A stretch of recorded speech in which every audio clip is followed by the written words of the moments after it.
अन्नू और काव्या दो सहेलियां थीं जिनका बचपन एक छोटे से गांव की गलियों में साथ बीता। दोनों एक ही स्कूल में पढ़ती थी और क्लासमेट थी। काव्या पढ़ाई में हमेशा टॉपर रहती थी। उसकी आंखों में बड़े बड़े सपने थे। वो शहर में बड़ी जिंदगी जीना चाहती थी, नाम कमाना चाहती थी। दूसरी तरफ अन्नू एक नॉर्मल सी स्टूडेंट थी, लेकिन उसका स्वभाव इतना मस्तमौला था कि वह हर हाल में खुश रहती थी। गाँव की सादगी, खेत खलियान और दोस्तों के साथ बिताए पल इन दोनों के लिए बहुत अनमोल थे। लेकिन समय के साथ दोनों की राहें अलग हो गई। हाई स्कूल के बाद दोनों की शादी हो गई और वे दिल्ली जाकर बस गई। अन्नू की शादी रोहित से हुई, जो फैमिली बिजनेस संभालता था। रोहित की मेहनत और कामयाबी ने अन्नू की जिंदगी को ऐशो आराम से भर दिया। दूसरी तरफ काव्या की शादी अमित से हुई, जो पढ़ा लिखा मिडिल क्लास लड़का था। अमित ने भी बड़े सपने देखे थे, लेकिन सरकारी नौकरी न मिलने की वजह से उसे प्राइवेट कंपनी में जॉब करनी पड़ी। काव्या और अमित के दो बच्चे थे, आरव और मीरा। दोनों सहेलियों की जिंदगी अलग अलग ट्रैक पर चल रही थी, लेकिन बचपन की दोस्ती अभी भी दिलों में जिंदा थी। कई साल बीत गए। दोनों के बच्चे अब 4-4, 5-5 साल के हो चुके थे। एक दिन दिल्ली में किसी सोशल फंक्शन में अन्नू और काव्या की अचानक मुलाकात हो गई।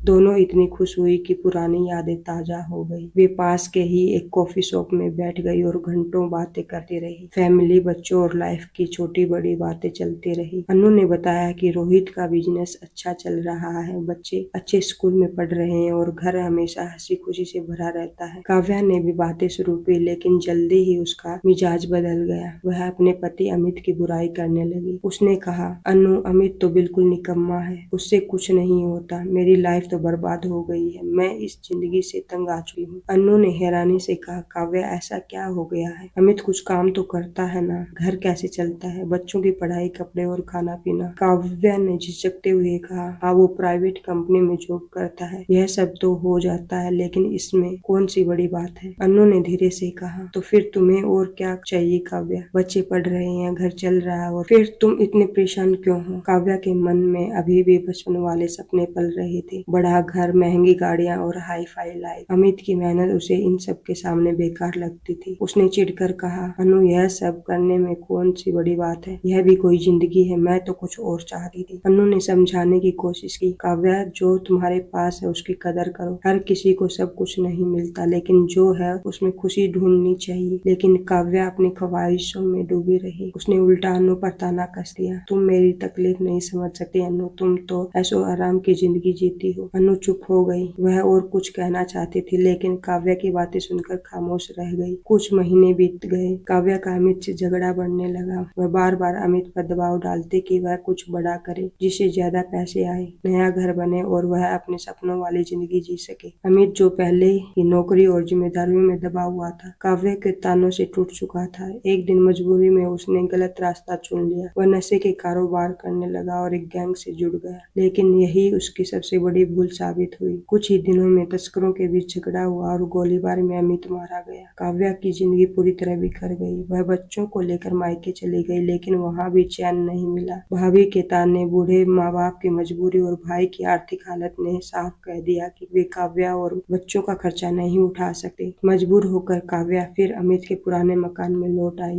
न खाने का सामान था, न बिजली का बिल भरा। उसने काम की तलाश शुरू की, लेकिन हर जगह तिरस्कार और गलत नजरों का सामना करना पड़ा। कोई नौकरानी का काम देने को कहता, तो कोई उसकी मजबूरी का फायदा उठाना चाहता। इसी मुश्किल वक्त में काव्या को अमित की याद सताने लगी। वह उसे एहसास हुआ कि अमित की मेहनत कितनी कीमती थी, जिसे उसने कभी समझा ही नहीं। एक दिन काव्या थकी हारी हालत में बाजार में घूम रही थी। पुराने कपड़े, चेहरे पर उदासी और आंखों में बेबसी। तभी उसकी मुलाकात अन्नू से हुई। अन्नू ने उसकी हालत देखकर नरमी से पूछा, काव्या, तुम्हारी यह हालत क्यों है? क्या हुआ? काव्या रोते हुए बोली, अमित अब नहीं रहा। मैं बच्चों के साथ अकेली रह गई हूँ। अन्नू ने गहरी सांस ली और कहा, काव्या, तुम ही कहती थी ना कि अमित की कोई कीमत नहीं थी, फिर आज इतनी टूटी हुई क्यों हो? काव्या के आंसू नहीं रुक पाए। वह घुटनों पर बैठ गई और फूट फूट कर रोने लगी। अन्नू ने उसे गले लगाया और बोली, माफ करना, मेरी बात सख्त लग सकती है, लेकिन सच यही है कि इंसान को अपने पास जो है उसकी कदर करनी चाहिए। अमित ने तुम्हारे लिए जो किया वो कम नहीं था। काव्या सिसकते हुए बोली, मैंने उसकी मेहनत को कभी समझा ही ही नहीं। अनु ने उसका हौसला बढ़ाया और मदद करने का फैसला किया। उसने अपने पति रोहित से बात की और काव्या के लिए ऑफिस में एक छोटी सी जॉब लगवा दी। यही जॉब काव्या की नई शुरुआत बनी। उसने बच्चों को फिर से स्कूल में दाखिल करवाया और धीरे धीरे जिंदगी संभालने लगी। अनु हर वक्त उसका सहारा बनी रही, कभी बच्चों के लिए किताबें लाकर तो कभी इमोशनल सपोर्ट देकर। काव्या ने अपनी गलतियों से सबक लिया। अब उसे समझ आ गया था कि जिंदगी में जो कुछ है उसे स्वीकार करना और उसकी कदर करना ही असली खुशी है। वह अब अपने बच्चों के लिए जीने लगी और हर दिन अमित को याद करके नई हिम्मत पाती थी। हालांकि सब कुछ धीरे धीरे ठीक हो गया, लेकिन अमित की कमी हमेशा उसके दिल में रही। यह कहानी सिखाती है कि सपने देखना गलत नहीं है, लेकिन जो हमारे पास है उसकी अहमियत न समझना सबसे बड़ी भूल है। अगर यह कहानी आपको अच्छी लगी हो तो वीडियो को लाइक कीजिए, दोस्तों के साथ शेयर कीजिए और नई कहानियों के चैनल को सब्सक्राइब कीजिए। धन्यवाद।